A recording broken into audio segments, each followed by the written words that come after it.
Hello అండి, నేను ఈరోజు మీకు మంచి న్యూట్రిషన్ లడ్డు చేసే ప్రాసెస్ చూపిస్తున్నాను.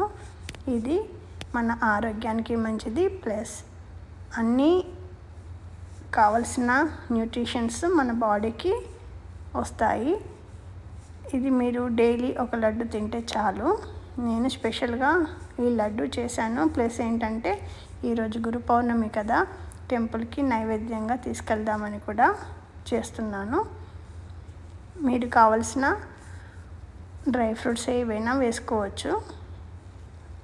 ఇది బెల్లంతో వేయచ్చు అండ్ షుగర్తో కూడా చేయొచ్చు. మీకు ఏది బాడీకి సెట్ అవుతుందో చూసుకొని దాన్ని బట్టి మీరు తయారు చేసుకోండి. దీంట్లో కొద్దిగా నెయ్యి వేసేసుకొని లడ్డులా చేసేసుకొని డైలీ ఒక లడ్డు తింటే చాలు, మన బాడీకి సరిపడా న్యూట్రిషన్ వస్తుంది. ఇది నేను టెంపుల్కి ప్యాక్ చేశాను.